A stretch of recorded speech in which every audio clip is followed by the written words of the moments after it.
नमस्कार दोस्तों, स्वागत है आपका हमारे YouTube channel SK competition classes में। आज हम संविधान के मोस्ट इम्पॉर्टेंट 27 क्वेश्चंस देखेंगे इस वीडियो में। और आप किसी भी एग्ज़ाम की तैयारी कर रहे हों, एग्ज़ाम देने जा रहे हों, आपके लिए बहुत ज़्यादा हेल्पफुल होने वाले हैं। इसमें से 2 या 3 क्वेश्चन डायरेक्ट आपको एग्ज़ाम में फंस जाएंगे, तो आप वीडियो को लास्ट तक ज़रूर देखिए और हमारे साथ साथ ही आप क्वेश्चंस को अपने मन में आंसर भी करते जाइए। या तो कॉपी पेन ले लीजिए, उस पर लिखते जाइए और वीडियो के लास्ट में कमेंट बॉक्स में ज़रूर लिख के बताइए कि आपके कितने क्वेश्चन सही हुए 27 में से। चलिए शुरू करते हैं। आज का पहला सवाल है, भारतीय संविधान में कितने मौलिक कर्तव्य हैं? मौलिक कर्तव्य संविधान के शुरुआत में कोई नहीं थे और अभी कितने मौलिक कर्तव्य हैं? 11 हैं। हमारे 10 मौलिक कर्तव्य जोड़े गए थे संविधान में 42वें संविधान संशोधन द्वारा। कब जोड़े गए थे? 1976 में। ये स्वर्ण सिंह समिति की सिफारिश पर जोड़े गए थे। और एक हमारा मौलिक कर्तव्य है, ये 86वें संविधान संशोधन द्वारा जोड़ा गया। कब जोड़ा गया है? 2002 में जोड़ा गया। तो अभी हमारे मूल कर्तव्य कितने हैं? 10 और 1 11। तो आंसर हो गया 11।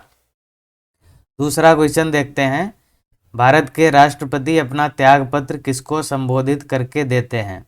राष्ट्रपति किसको त्याग पत्र देंगे? पहला ऑप्शन है लोकसभा स्पीकर, दूसरा उपराष्ट्रपति, तीसरा प्रधानमंत्री, चौथा सर्वोच्च न्यायालय के मुख्य न्यायाधीश। तो राष्ट्रपति अपना त्याग पत्र किसको देंगे? राष्ट्रपति अपना त्याग पत्र उपराष्ट्रपति को देंगे और उपराष्ट्रपति अपना त्याग पत्र राष्ट्रपति को देंगे। उपराष्ट्रपति किसको देंगे त्याग पत्र? राष्ट्रपति को देंगे। और लोकसभा स्पीकर किसको त्याग पत्र देंगे? अपना उपाध्यक्ष को। ये लोकसभा अध्यक्ष होते हैं ना, तो अध्यक्ष उपाध्यक्ष को त्याग पत्र देंगे और उपाध्यक्ष किसको देंगे? अध्यक्ष को देंगे। प्रधानमंत्री किसको अपना त्याग पत्र देंगे? ये भी राष्ट्रपति को देंगे।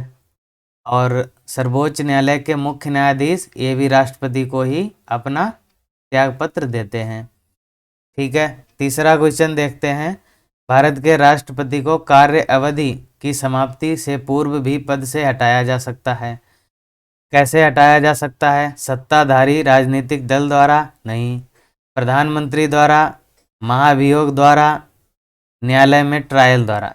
किस प्रकार से हटाया जा सकता है? आप आंसर अपना मन में सोच लीजिए और सही आंसर इसका होगा महाभियोग द्वारा। राष्ट्रपति पर महाभियोग लगाकर राष्ट्रपति को उसके पद की समाप्ति से पहले भी पद से हटाया जा सकता है। आगे चलते हैं, अगला क्वेश्चन देखते हैं। चौथा क्वेश्चन ये है, भारत में न्यायपालिका का कार्यपालिका से पृथक्करण किससे व्यादेशित है? मतलब किस में वर्णन है इसका? न्यायपालिका का कार्यपालिका से पृथक्करण। पहला ऑप्शन है संविधान की उद्देशिका द्वारा, दूसरा राज्य के नीति निदेशक तत्व द्वारा, तीसरा है 7वीं अनुसूची द्वारा, चौथा परंपरागत व्यवहार द्वारा। तो इसका सही आंसर क्या होगा? सही आंसर होगा राज्य के नीति निदेशक तत्व द्वारा। कार्यपालिका का न्यायपालिका से पृथक्करण ये अनुच्छेद किस में है? अनुच्छेद 50 में है। और अनुच्छेद 50 हमारा किस में पड़ता है? राज्य के नीति निदेशक तत्व में पड़ता है। इसके राज्य के नीति निदेशक तत्व कहाँ से कहाँ तक हैं? ये हमारे अनुच्छेद 36 से लेकर 51 तक हैं और इसी के अंतर्गत अनुच्छेद 50 भी आता है। तो आंसर सही होगा राज्य के नीति निदेशक तत्व द्वारा। अगला सवाल है, भारतीय संविधान में नागरिकों के मूल कर्तव्यों की व्यवस्था 42वें संविधान संशोधन के द्वारा किस वर्ष की गई थी? अभी अभी हमने बताया 42वें संविधान संशोधन द्वारा मूल कर्तव्य कब जोड़े गए? 1976 में जोड़े गए, 78 में, 1975 में या 1980 में? आप अपना आंसर सोच लीजिए। इस सवाल का सही आंसर होगा 1976, क्योंकि 42वां संविधान संशोधन 1976 में हुआ था। 1978 में कौन सा हुआ था? ये 44वां संविधान संशोधन हुआ था। 1975 में कौन सा हुआ था? ये 36वां संविधान संशोधन हुआ था। इस संविधान संशोधन के द्वारा सिक्किम को भारत का राज्य बनाया गया था। ठीक है, अगले सवाल पे चलते हैं। भारतीय संविधान के किस अनुच्छेद में भारतीय नागरिकों के मूल कर्तव्य शामिल हैं? मूल कर्तव्य किस अनुच्छेद में शामिल हैं, ये आपको बताना है। पहला ऑप्शन है अनुच्छेद 50 का, 51 का, अनुच्छेद 50 का खा, 51 का खा। तो इसका सही आंसर होगा अनुच्छेद 51 का। अब आपको जान के हैरानी होगी कि संविधान में अनुच्छेद 50 का है ही नहीं, 50 खा भी नहीं है, 51 खा भी नहीं है। ये 3 अनुच्छेद संविधान में ही नहीं है। ठीक है, तो मूल कर्तव्य शामिल किए गए थे 1976 में, 42वें संविधान संशोधन द्वारा 10 शामिल किए गए थे, एक बाद में जोड़ा गया था। आगे चलते हैं। अगला सवाल है, भारत के राष्ट्रपति पर महाभियोग चलाने के लिए कम से कम कितने दिन पूर्व की सूचना आवश्यक है? राष्ट्रपति पर महाभियोग चलाने से पहले 7 दिन पहले, 21 दिन पहले, 14 दिन पहले, 30 दिन पहले, कितने दिन पहले उसको सूचना देनी पड़ती है? तो इसका सही आंसर होगा 14 दिन पहले। राष्ट्रपति पर महाभियोग चलाने से 14 दिन पहले राष्ट्रपति को सूचना देनी पड़ती है, ताकि वो अपने बचाव के लिए कुछ भी प्रबंध कर लें। अगला सवाल है, आप अपने क्वेश्चंस गिनते जाना कितने सही हो रहे हैं, और उनको बाद में कमेंट बॉक्स में ज़रूर बताना इतने क्वेश्चन सही हैं। अगर आप इस टाइप की सीरीज बाकी अन्य विषयों के लिए भी चाहते हैं तो भी कमेंट में लिख के बताना किस विषय की चाहते हैं, या संविधान में और ज़्यादा चाहते हैं ऐसी ही सीरीज, तो वैसी व्यवस्था कर दी जाएगी। 8वां क्वेश्चन है, अनुच्छेद 108 के अंतर्गत लोकसभा और राज्यसभा की संयुक्त बैठक आहूत की जाती है। आहूत का मतलब होता है बुलाना। संयुक्त बैठक बुलाई जाती है अनुच्छेद 108 के अंतर्गत लोकसभा और राज्यसभा की संयुक्त बैठक। कौन बुलाता है? राष्ट्रपति बुलाता है, लोकसभा स्पीकर बुलाता है, प्रधानमंत्री बुलाता है, या राज्यसभा के अध्यक्ष बुलाते हैं? कौन बुलाता है? आप अपना आंसर सोच लीजिए मन में, और इसका सही आंसर क्या होगा? राष्ट्रपति। दोनों सदनों की संयुक्त बैठक राष्ट्रपति बुलाते हैं, और इस संयुक्त बैठक की अध्यक्षता कौन करता है? लोकसभा का अध्यक्ष या लोकसभा स्पीकर, ये संयुक्त बैठक का अध्यक्ष होता है। अगर लोकसभा अध्यक्ष मौजूद नहीं है तो संयुक्त बैठक की अध्यक्षता कौन करेगा? लोकसभा का उपाध्यक्ष। ठीक है, ये बहुत इम्पॉर्टेंट बात है, आप ध्यान से सुनते रहो। संयुक्त बैठक की अध्यक्षता कौन करेगा? लोकसभा का अध्यक्ष। अगर लोकसभा का अध्यक्ष नहीं है, मौजूद नहीं है किसी कारणवश, तो कौन अध्यक्षता करेगा? उपाध्यक्ष। अगर मान लो वो भी नहीं है तो कौन करेगा? राज्यसभा का उपसभापति। ठीक है, अब यहाँ पर ध्यान देने वाली बात यह है कि राज्यसभा का सभापति कभी भी किसी भी हालत में संयुक्त बैठक की अध्यक्षता नहीं करता है। पहले नंबर पे कौन आएगा? लोकसभा अध्यक्ष। अगर वो भी नहीं है तो उपाध्यक्ष। अगर वो भी नहीं है तो राज्यसभा का उपसभापति आएगा, न कि राज्यसभा का सभापति। ठीक है, अगले 9वें क्वेश्चन पे चलते हैं। भारतीय संसद का संयुक्त अधिवेशन की अध्यक्षता कौन करता है? अभी अभी हम ऊपर वाले सवाल में देख चुके हैं, आप इसका आंसर बताएं। राष्ट्रपति, प्रधानमंत्री, उपराष्ट्रपति, या लोकसभा का अध्यक्ष? तो इसका सही आंसर होगा लोकसभा का अध्यक्ष। आगे चलते हैं। भारत के राष्ट्रपति की अनुशंसा पर लोकसभा को भंग कर सकते हैं। ये क्वेश्चन कह रहा है भारत के राष्ट्रपति किसकी अनुशंसा पर लोकसभा को भंग कर सकते हैं? आपको पता होगा लोकसभा एक अस्थायी सदन है, इसको भंग किया जा सकता है, जबकि राज्यसभा एक स्थायी सदन है, उसको भंग नहीं किया जा सकता है। तो किसकी सिफारिश पर लोकसभा को भंग करेंगे? पहला ऑप्शन है राज्यसभा, दूसरा है चुनाव आयोग, तीसरा है भारत के मुख्य न्यायाधीश, चौथा है मंत्रिपरिषद।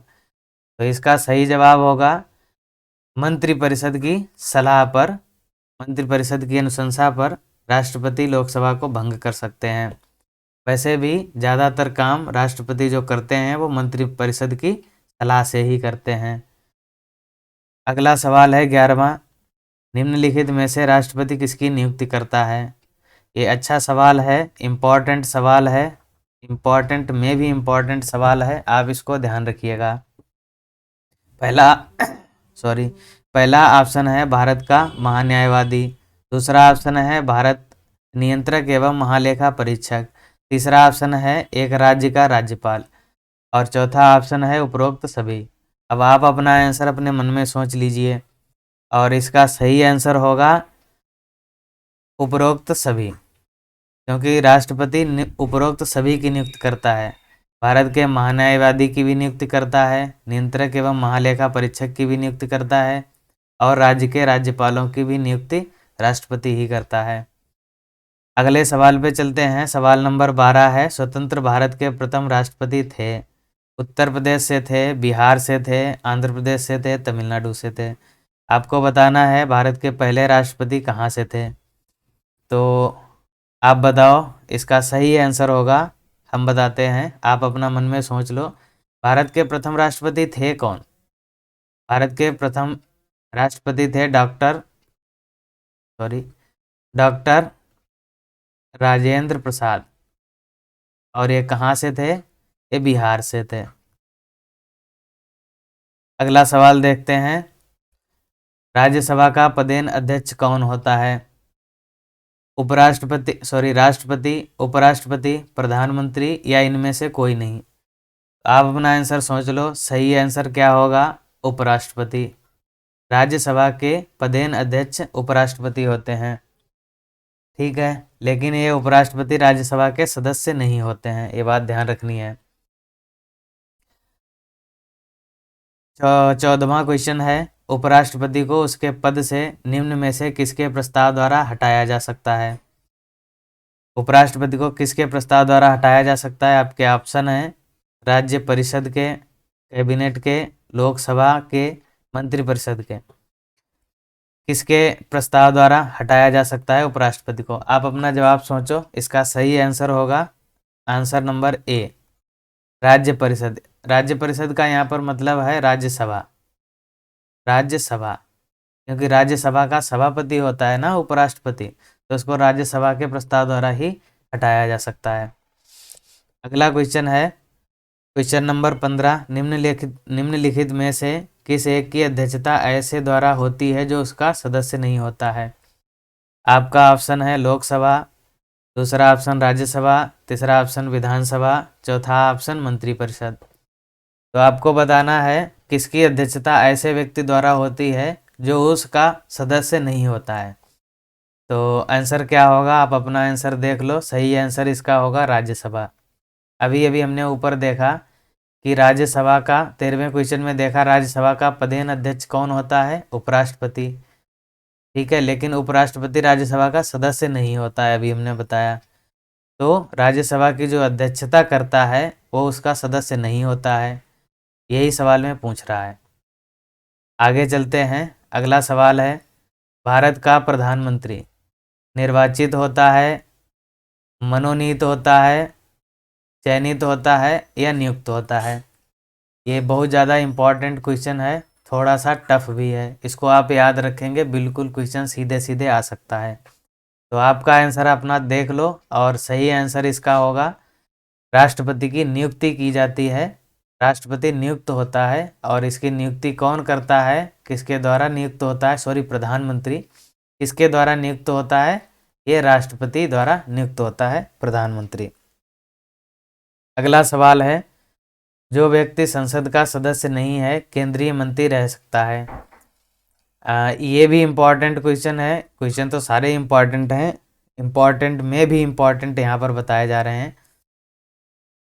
तो जो व्यक्ति संसद का सदस्य नहीं है वो कितने समय तक मंत्री रह सकता है? आपके ऑप्शन है 1 वर्ष तक, 3 माह तक, 6 माह तक या 1 माह तक।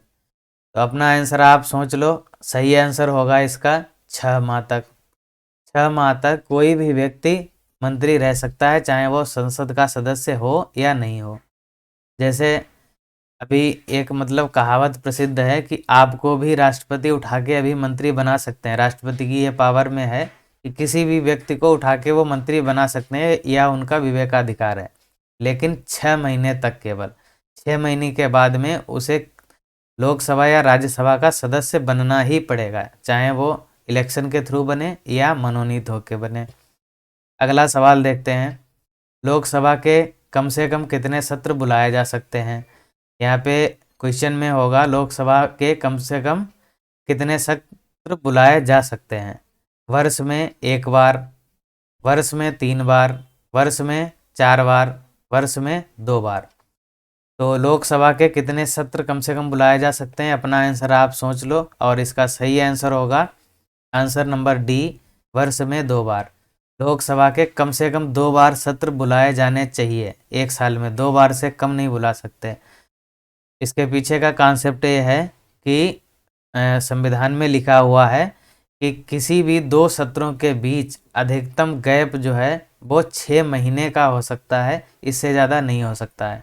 तो कम से कम 2 सत्र तो बुलाने ही पड़ेंगे लोकसभा और राज्यसभा के, ठीक है, एक साल में। आगे चलते हैं, भारत सरकार द्वारा धन विधेयक सदन में पेश किया जा सकता है, पेश किया जाता है। कहाँ पेश किया जाता है धन विधेयक? राज्यसभा में, विधान परिषद में, विधानसभा में या लोकसभा में? ये सवाल ही ऐसा है, इसमें अगर आप थोड़ी सी बुद्धि लगाएंगे तो 2 ऑप्शन कट जाएंगे, क्योंकि धन विधेयक अगर भारत सरकार द्वारा पेश किया जाएगा तो विधान परिषद में नहीं पेश किया जाएगा और विधानसभा में भी नहीं, क्योंकि ये दोनों राज्य स्तर की होती हैं। या तो राज्यसभा होगा या लोकसभा होगा। तो आप बताओ इसमें आंसर क्या होगा, और इसका सही आंसर होगा लोकसभा। धन विधेयक केवल लोकसभा में ही पेश किया जा सकता है, और वो भी राष्ट्रपति की पूर्व अनुमति के बाद। पहले राष्ट्रपति अनुमति देंगे, फिर धन विधेयक को लोकसभा में पेश किया जाएगा, ठीक है। धन विधेयक संविधान के किस अनुच्छेद में है? अनुच्छेद नंबर 110 में है। तो ये धन विधेयक है,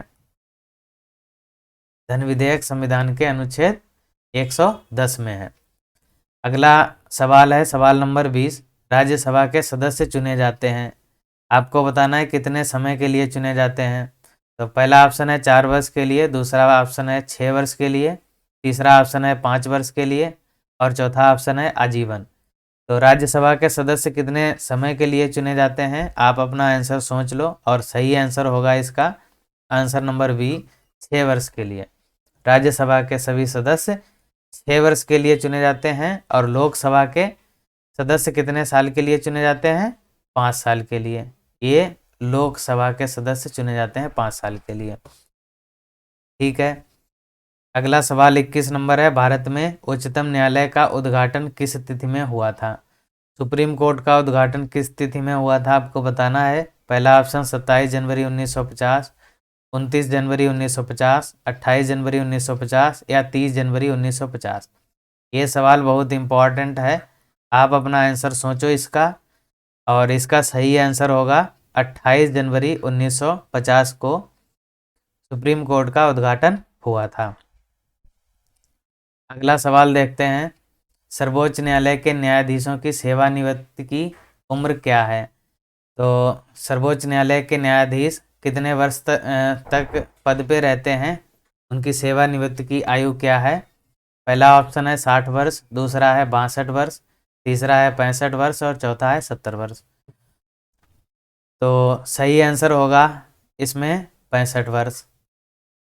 सुप्रीम कोर्ट के न्यायाधीश हैं जो 65 वर्ष तक वो न्यायाधीश रह सकते हैं, उसके बाद में वो सेवानिवृत्त हो जाते हैं।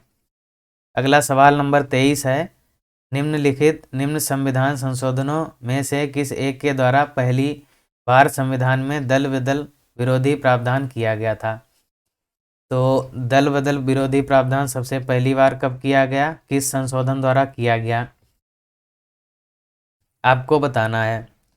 तो पहला है ऑप्शन 54वां संशोधन, दूसरा 52वां संशोधन, तीसरा 53वां और चौथा 51वां संशोधन। तो सही आंसर इसका होगा, आप अपना आंसर सोच लो, सही आंसर होगा 52वां संविधान संशोधन द्वारा। इसके द्वारा 10वीं अनुसूची जोड़ी गई थी संविधान में, 10वीं अनुसूची जोड़ी गई थी। कब हुआ था यह संविधान संशोधन? ये हुआ था 1985 में, 10वीं अनुसूची में दल बदल का प्रावधान किया गया था। अगला सवाल है, भारत में नागरिकों के मौलिक अधिकारों में संशोधन कौन कर सकता है? तो पहला ऑप्शन है लोकसभा, दूसरा संसद, तीसरा राज्यसभा और चौथा सर्वोच्च न्यायालय। तो आपको पता होगा संविधान में संशोधन कौन कर सकता है, चाहे मौलिक अधिकारों का हो चाहे किसी का भी हो।